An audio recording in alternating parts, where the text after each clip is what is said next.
அடியார்களே, சிவராத்திரியின் சிறப்பும், சிவராத்திரி அன்று நாம் விரதம் இருந்தால் அதனால் கிடைக்கும் பலனை பற்றியும் ஆன்மீக மலரில் வந்த இந்த நல்ல தகவலை அனைவரும் தெரிந்து கொள்வோம். அஷ்டவக்கிர முனிவர் அயோத்தி மன்னர் சித்திரபானுவை ஒருமுறை சந்திக்கின்றார். அன்று சிவராத்திரி சிறப்பான நாள். சித்திரபானு மன்னர் சிவராத்திரியின் சிறப்பை பற்றியும் அவர் முற்பிறவியில் வேடுவனாக இருந்ததை பற்றியும் சொல்கின்றார். நான் சுஸ்வேஸ்வரன் என்னும் வேடுவனாக வாழ்ந்தேன். வேட்டையாடி மாமிசத்தை விற்பதுதான் என் தொழில். ஒரு நாள் பகலில் மிருகம் ஏதும் கிடைக்கவில்லை. மாலையில் மான் ஒன்று சிக்கவே அதை கொன்றேன். மாலை இருட்டிவிட்டதால் காட்டிலேயே தங்கினேன். அன்று சிவராத்திரி என்பது எனக்கு தெரியாது. மிருகங்களிடம் இருந்து தப்பிக்க ஒரு மரத்தில் ஏறி அமர்ந்தேன். பசியாக இருந்ததால் தூக்கம் வரவில்லை. பொழுது போகாமல் இலையை பறித்து கீழே போட்டபடி இரவு முழுதும் கண்விழித்திருந்தேன். பொழுது விடிந்ததும் வீட்டிற்கு சென்று விட்டேன்.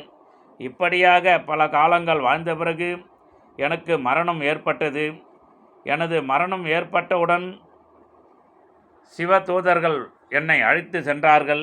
அவர்கள் அப்பொழுதுதான் நீ வேடுவனாக இருந்த சமயத்தில் இரவு முழுவதும் காட்டில் சிவராத்திரி அன்று வில்வ இலையை பறித்து கீழே இருந்த சிவன் மீது போட்டாய்.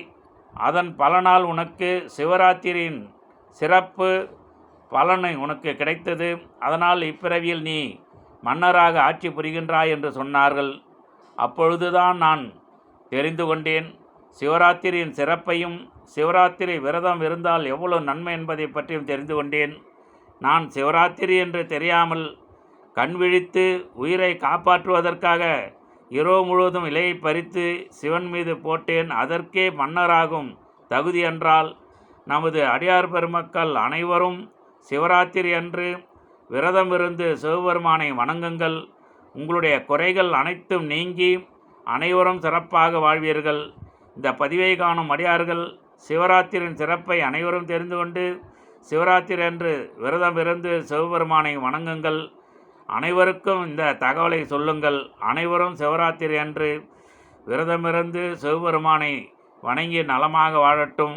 நாமும் நலமாக வாழ்வோம்.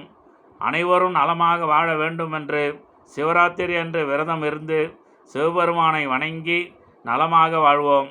திருச்சிற்றம்பலம் தில்லையம்பலம், திருச்சிற்றம்பலம் தில்லையம்பலம்.